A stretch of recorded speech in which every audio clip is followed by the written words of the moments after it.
NIL Now with Lauren Sisler and Kevin Jones. If you want to learn more about name, image, and likeness, you need to go to The Source. The NIL Now podcast from Headline Studio and Reddit highlights the biggest storylines with comments from key guests in the college and high school NIL space. NIL is not a cherry on top. It needs to be thought about as a part of these young men and women's future to, further their careers. You should be able to leave college with something. Subscribe to NIL Now on Apple, Spotify, Google, or wherever you listen to podcasts. I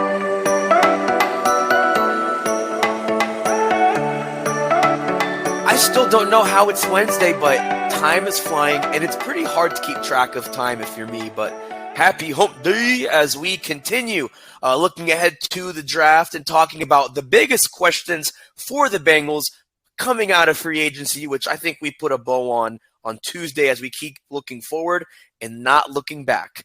Welcome into another off-season edition of the Strictly Stripes podcast. Muhammad Ahmad and Andrew Gillis tag teaming forces once again.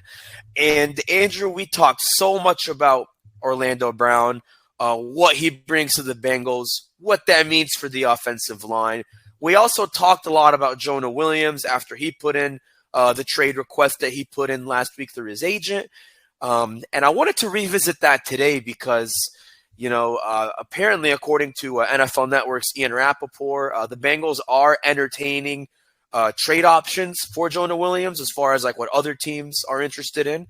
He wasn't specific as to who or what that looked like, but we can say with certainty that the Bengals are obviously open to this. The leverage, as we've established, is in their situation where they could tell Jonah, accept your fate and play right tackle, or, you sit out and lose $12.6 million.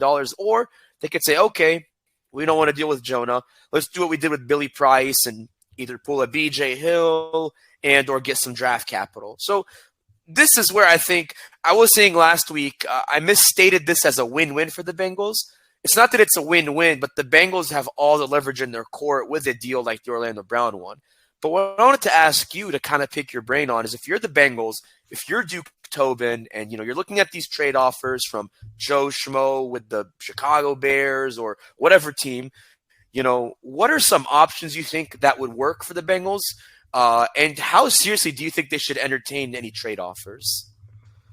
Well, it's a hard conversation, because I think you can kind of look at trades that have been made in the past for linemen, frankly, and but you could also look at receiver and say, hey, how come this guy only got this and this guy only got that? Like players getting traded in the NFL, I think kind of people sometimes always look at it and say, oh, well, he's a starter on this team, I want a first round pick. That's not the way it works. I think, people sometimes kind of get this inflated sense of, frankly, their own guys, the own guys that they watch and the own guys that they root for or whatever, and they think that they're worth a little bit more. So, I think if you're the Bengals, you have to seriously entertain it because, if you've got a guy who's entering a contract year who has requested a trade, who you can you've replaced him essentially on the offensive line.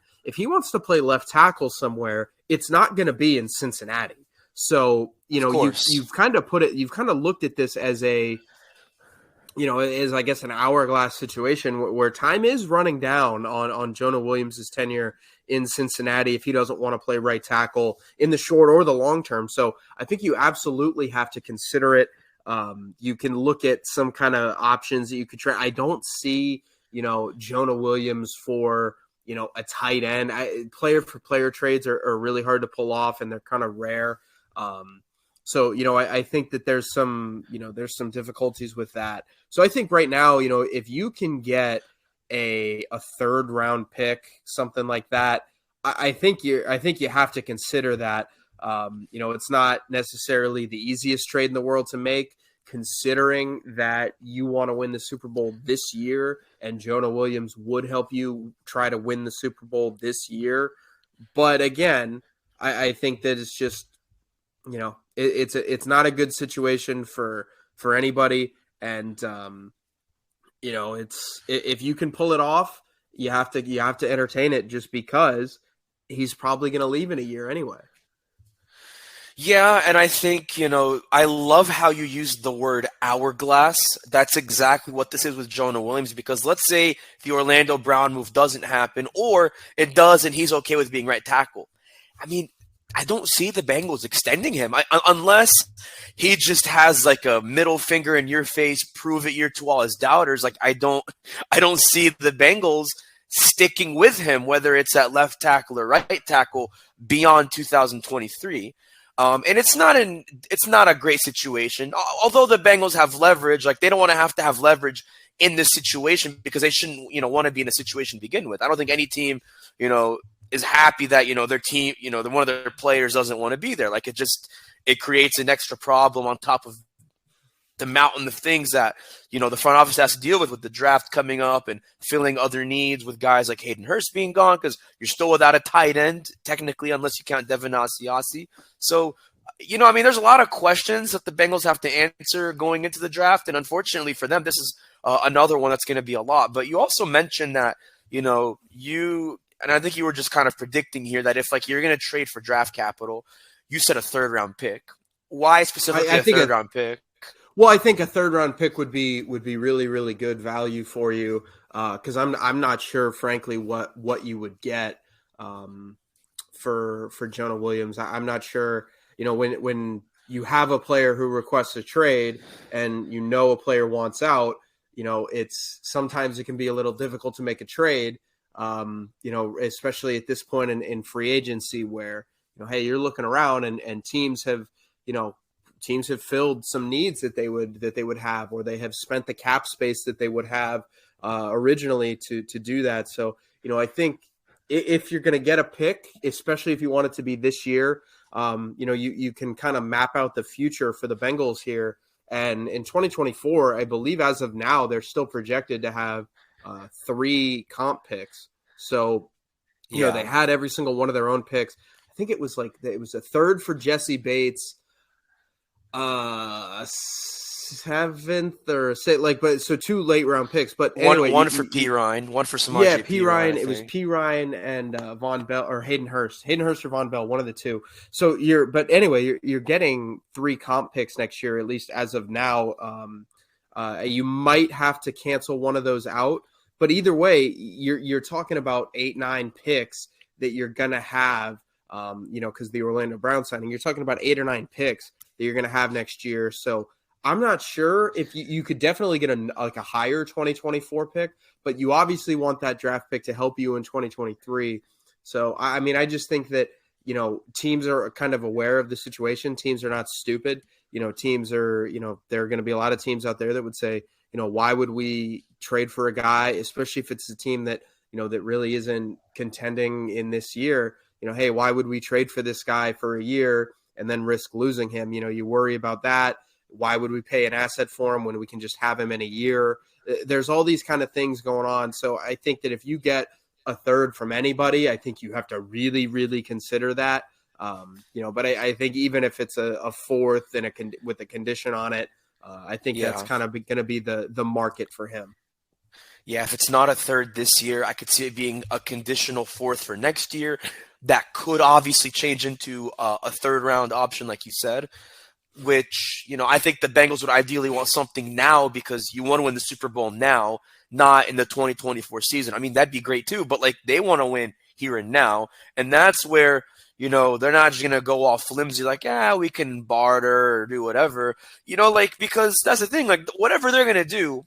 And again, I'm not trying to make it sound like, business as usual. They didn't take things seriously before Joe Burrow, but the moves have just been so much more calculated, with the Joe Burrow era. And it has to be even more calculated. Like I say even more because you're in the Joe Burrow. I keep saying this and I'm going to keep saying it. The Joe Burrow contract extension era. So if you're going to trade for Jonah Williams, whether it's a third rounder this year, a conditional fourth next year, you got to know that whatever that's going to be is within your ballpark of, okay, we know exactly what we're going to do if we get X and Y pick. But beyond options, though, what are some teams that you think could and should reach out to the Bengals and say, hey, we're interested in Jonah Williams. We need a left tackle. I mean, I mentioned some names last week based on cap space, but whether it's cap space or need, Who do you think should entertain, the idea of trading for Jonah Williams outside of Cincinnati?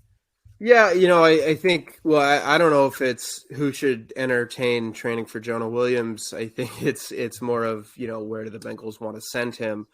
Sure. When I kind of did this exercise, I looked at NFC teams. The Commanders were one of the first ones that came up.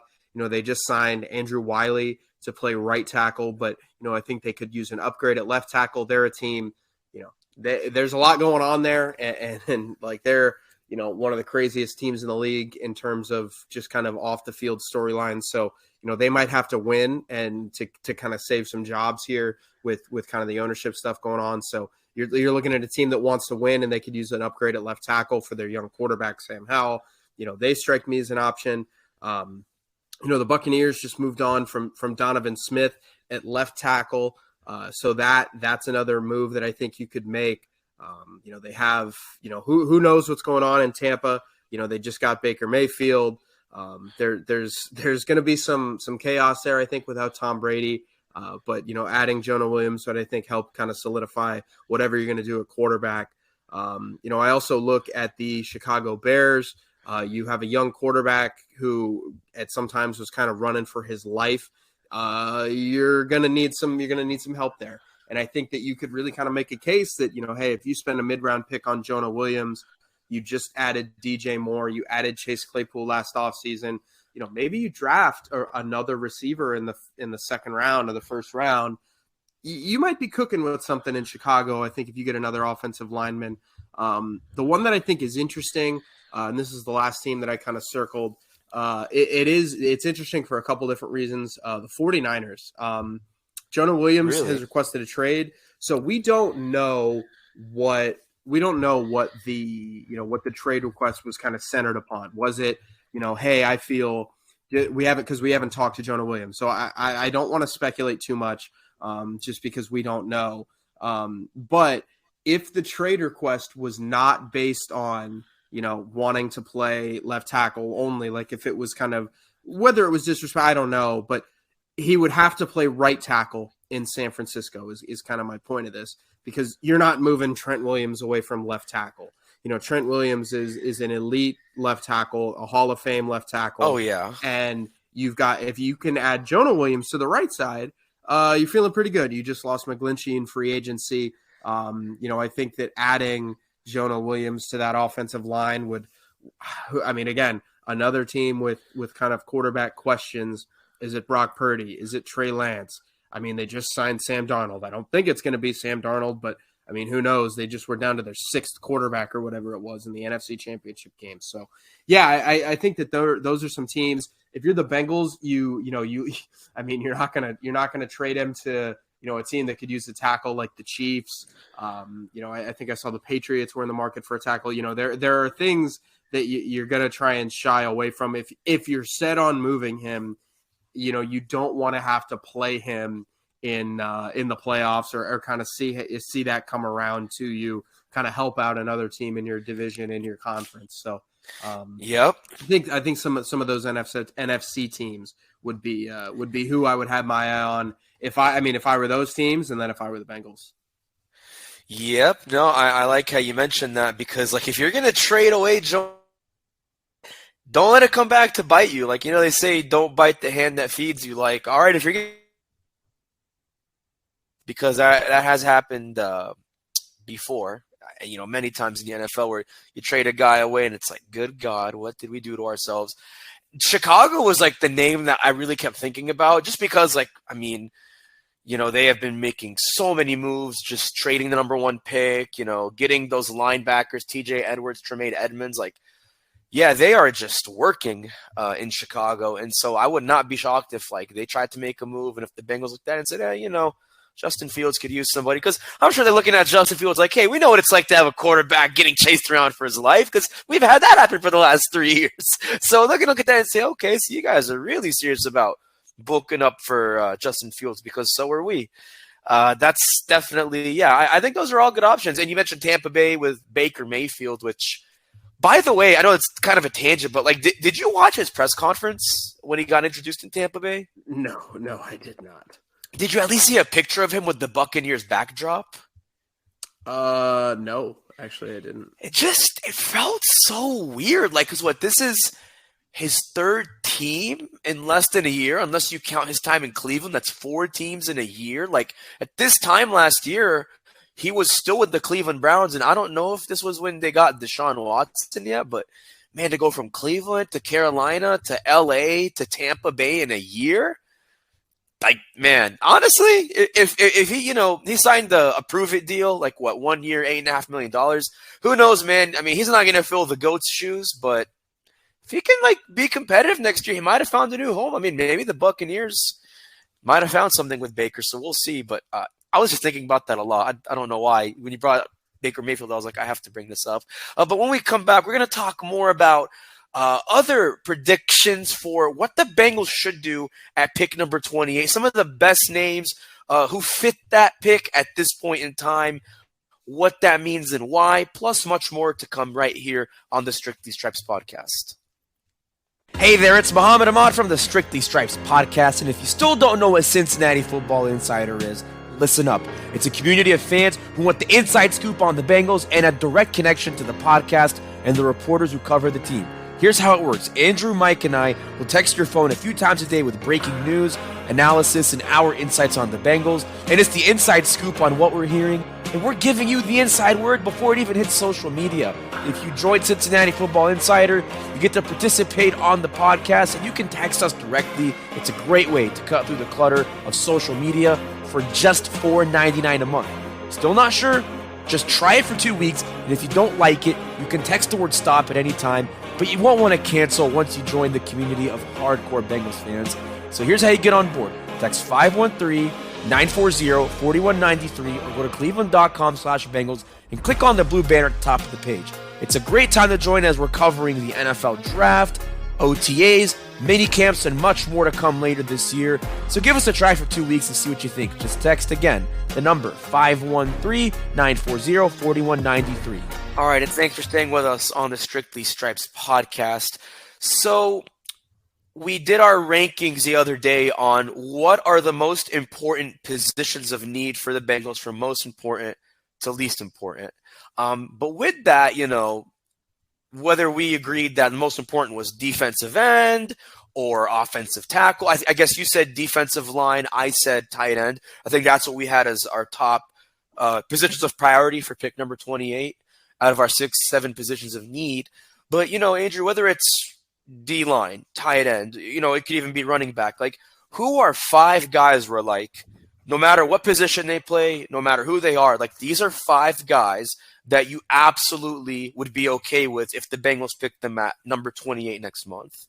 Yeah, I kind of looked at some mock drafts and tried to see kind of where the lay of the land was and kind of where some guys were going to fall. And sometimes it's still all over the place. One of the guys I was looking at, one of the teams or one of the, a few mock drafts I had saw him going 17th. A few had him going 35th. So, there's kind of a lot of variance here.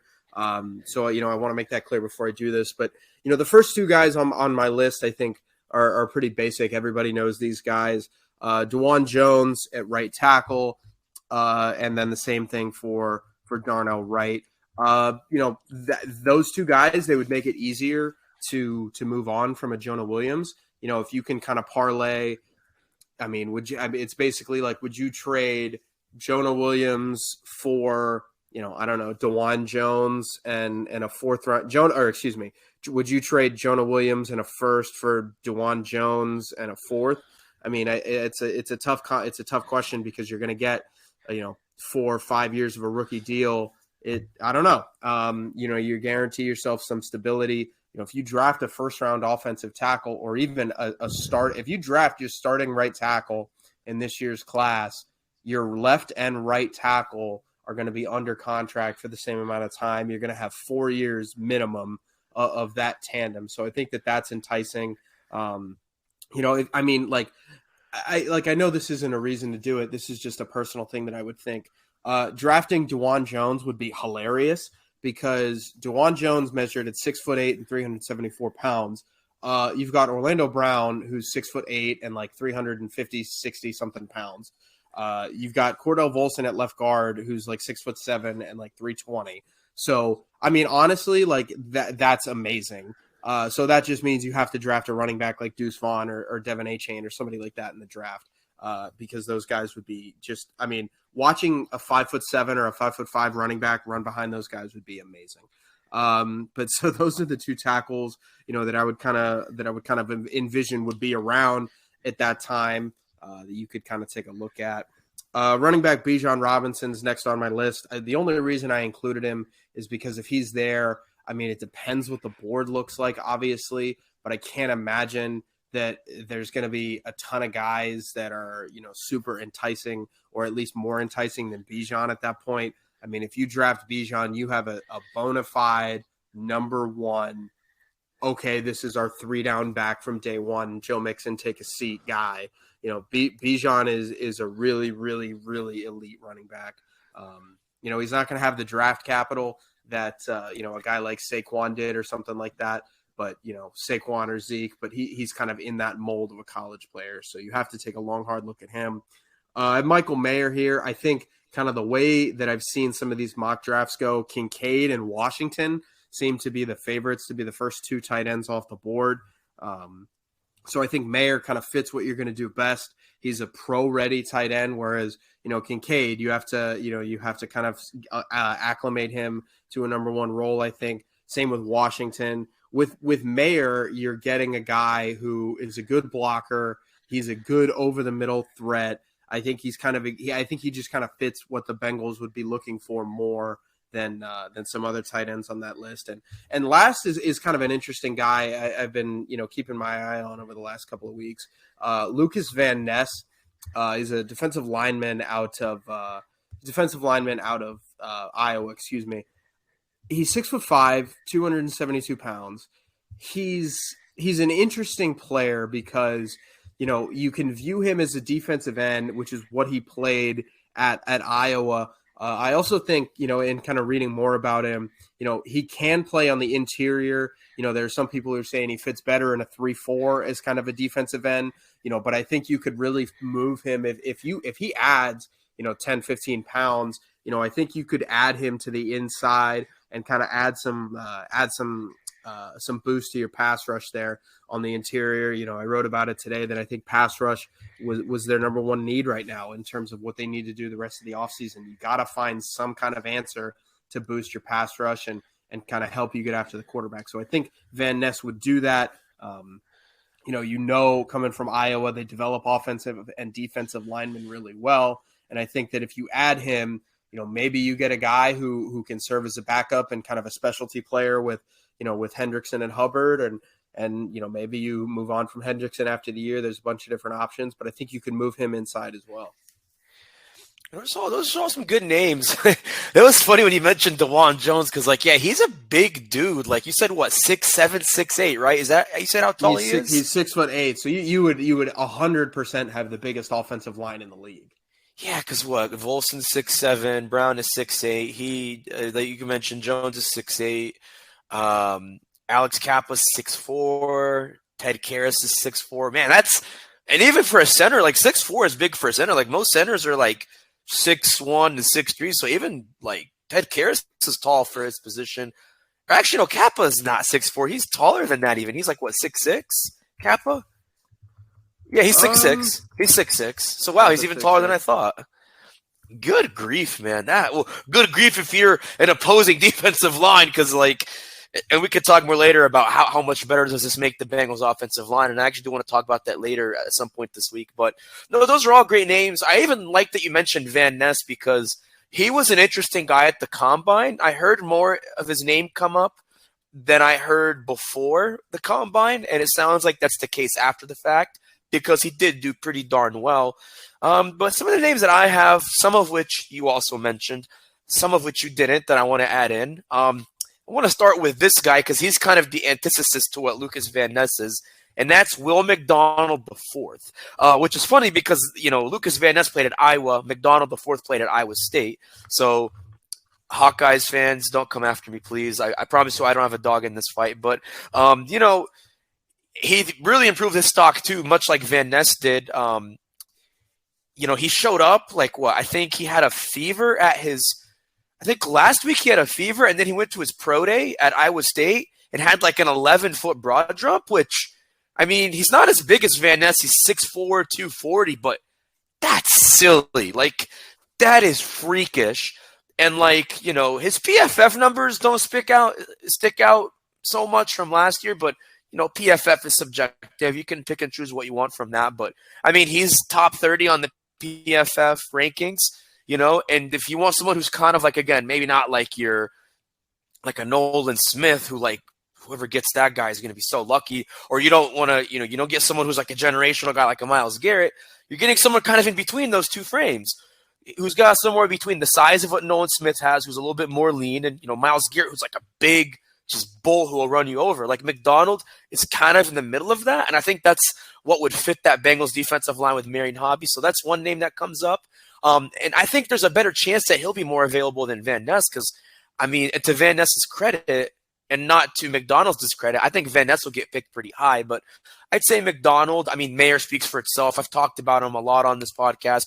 Actually, before I even reveal my other three names, I put him number one out of those five. I mean, there's really doesn't matter how you rank those five, but I mean, for me, if I were to rank it, I'd put Mayer at number one out of those five. So yeah, I'd say Mayer, Dalton Kincaid. If he doesn't get picked before Mayer does, absolutely put him on your radar for number 28. People are actually debating if he's better than Mayer. I don't know how I feel about that, but I know he's good enough to where the Bengals should say, hey, you know what? He's available. We need a tight end because we don't know what's going to happen with Wilcox and Sample in the next couple of weeks, other tight ends who are free agents. Might as well go for it. So those are three names. I actually did have DeJuan Jones too. You pretty much explained it. I mean, like, I think that spoke for itself. That was good analysis. And he had the 13th best PFF blocking numbers amongst all tackles in college football last year. So the numbers, if you want to pick and choose those are pretty good too. And I would say Darnell Wright from Tennessee. If you look at a lot of the mock drafts, including what Daniel Jeremiah had on his latest mock draft, he has the Bengals picking Darnell Wright. He's not as much of a project like an Anton Harrison is, and that's kind of why I didn't really have Harrison on my list, which, by the way, not that he'd be a bad pick, but if I'm picking the top five best options, I'd rather have Wright over Harrison because Wright doesn't strike me as much of a project because I know I'm contradicting myself when I say, the Bengals can get Harrison and get a project, and I think that's fine now if you still have Jonah Williams and you have someone like Anton Harrison behind him, but like if you don't have Jonah Williams, or even if you do and Williams is gone after next year, you want a guy who's going to start either in 2024 or in 2023 because either Williams is traded or, God forbid, Williams gets hurt again, and you got to start somebody ASAP like they had to do when he got hurt last year when they put in Jackson Carman, like with the likes of, Max Sharping. You want somebody who's going to be ready now or within a year, no more than that. And I don't know if you're going to get that with an Anton Harrison, but I think you will with a Darnell Wright. So kind of a long-winded answer there, but do you think we're snubbing Anton Harrison here? Do you think there's some honorable mentions that need to be had for that pick? Yeah, I mean, there's certainly honorable mentions. I mean, Anton would be in that group. I would also throw Keely Ringo into that group. He's a corner. Really? I think he's a corner. You can never have enough corners in the league. I would throw him into that group. I think you could also throw Luke Musgrave into that group. If you really want to boost your defensive line, Brian Brzee, defensive lineman out of Clemson, the Keon White defensive end out of Georgia Tech. There's guys that you can talk about and say, they could make a lot of sense. And that kind of gets into, I mean, I can't imagine Joey Porter Jr. falls. But if he's there at 28, again, there's guys like that, that you could kind of talk yourself into and say okay, if he's here, we really have to give consideration to this guy. So there's a couple different guys, but yeah, I think, there's a lot of names that, you could kind of throw into this honorable mention pile. I don't know though, but what if, we kind of talked about these two names yesterday and we talked about the remaining free agents like Eli Apple and Trey Flowers. I don't think Trey Flowers would make as much of an impact as Keely Ringo's not your traditional slot corner, but let's say they do bring back Eli Apple Do you think that decreases the need for Keely Ringo even more? Well, it would, but I mean, also you got to think like, all right, Chidobe Awuzie is going to be a free agent at this time next year, and like we don't know the Bengals board. Like, I think it's important to kind of point that out. Like, needs are needs. That's kind of one thing that kind of goes under discussed. Like in terms of, look, yeah, we could use this, we could use that, but if a player, like let's say you do re-sign Eli Apple and you're like, all right, we got 5-6 guys that we feel comfortable with, but and then you're like, hey, cornerback is not a quote need, but then what if the Bengals have Keely Ringo ranked as 13th, I don't know, on their board, or they have him, hey, he's an elite corner, he's a top end corner, and all of a sudden he's sitting there at 28, like that's a pick you might have to make, because again, you need to take the best player available. You need to kind of fill out. I mean, obviously, you might not take a receiver in the first round if you have a receiver as the highest on your board. But again, corner is just one of those positions where you never feel bad having a ton of corners and a ton of cornerback depth. Especially with kind of new safeties, maybe you get some help there. So again, I just think with like use Keely Ringo as that example where you might feel good about your cornerback depth going into the draft, but Ringo might be too good to pass up if he's there. I looked at him as more of a second round pick, but this was before the combine, which is why I asked that. Not that I don't think he's good. I mean, heck, whoever gets that guy is going to be lucky. I think he's one of the best corners, in this entire draft outside of like the Joey Porter Juniors. And actually, no, I'd put him in the same tier actually, even if I think Porter Junior's higher. So yeah, I mean, it makes sense at that pick. I just wondered like, well, what if the Bengals bring back Eli, or, does that mean you move around some guys? But I mean, it's a good player to have. You can never have enough, like you said. I mean, Lou Anarumo always says, give me corners and give me rushers. So if Lou Anarumo, who, I mean, it's not really his decision at the end of the day. If he has a say, though, he'll say, hey, give me that corner. Give me that corner. I'm trying to get his Staten Island accent. I want that corner from Georgia, Keely Ringo. I can't even get it right. I'm sorry, Lou. You're sweet Lou for a reason, though. I know you'll forgive me. But no, I think those are all great options. And I like that you made that honorable mention there. Before we wrap up, I wanted to read something that one of our subscribers on Subtext wrote, because I asked on Subtext to our subscribers, what would you want to do with the Bengals? If you're the Bengals, like, what do you do if, you have Williams in this situation? Where do you trade him? What do you trade him for? And Shaquille from Rutherfordton, North Carolina said, take the offers, gotta pay Joe, T, Jamar, and Logan Wilson. We can grab one in the draft. We've been doing good in the draft the past 2 years, so I trust them to hit it again this year. I'll take a second or third round pick. So what Shaquille is saying is you got to pay other dudes, prioritize them, move on from Jonah. Do you think that, like, actually this makes for a good question. Do you think by trading Jonah Williams and opening up cap space in that situation, could that actually help make a case for extending T. Higgins and or Logan Wilson? This offseason, do you mean, or just in general?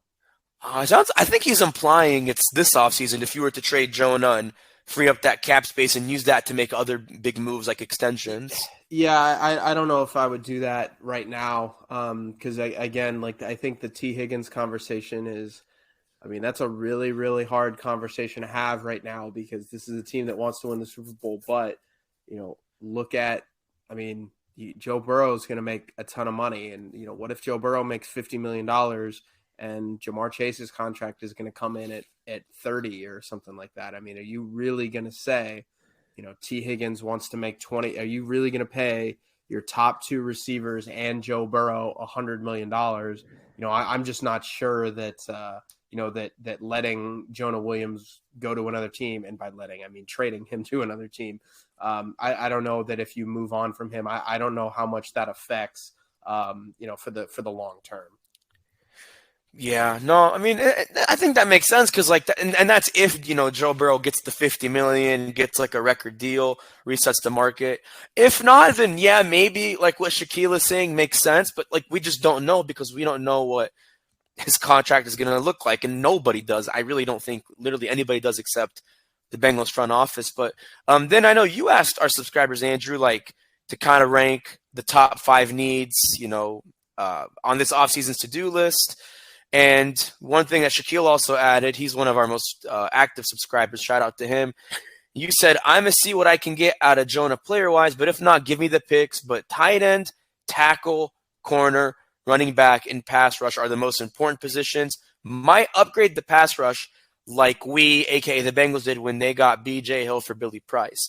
So the thing I would say in response to that, and you can add into this, Andrew, is you already kind of made the point. Like, it's very difficult, and if you're the Bengals, very rare to do player-for-player swaps.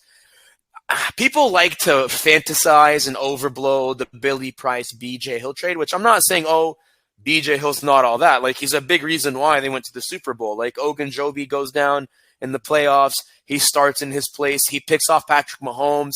Joe Burrow ties the game up on a tutty to Jamar Chase. Like, that game could be a lot different if B.J. Hill doesn't make that play. I mean, he's absolutely worthy of being considered one of the best players on the Bengals roster, but they just got lucky. I think the Bengals realized Billy Price wasn't working, and they knew they needed somebody next to Ogunjobi and DJ Reader. And it just happened to work out that the Giants didn't want BJ Hill and the Bengals didn't want Billy Price. Like, it's just hard to make these things work. Like, okay, let's say there's a team that really wants Jonah Williams, and that team has something the Bengals really want. Like, I don't know, maybe another safety for depth, a cornerback because we don't know if they're going to keep Eli Apple, or heck, a tight end. Like, he mentioned tight end.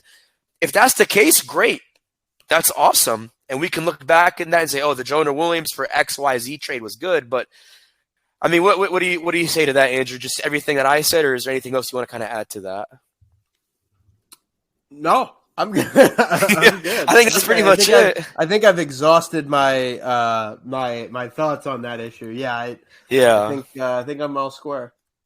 Yeah, I know for sure. I just wanted to make sure we addressed that. But yeah, I mean, look, this is going to be an interesting story to follow. I'd imagine if anything happens, it'd be before the draft because, and again, this is just me assuming.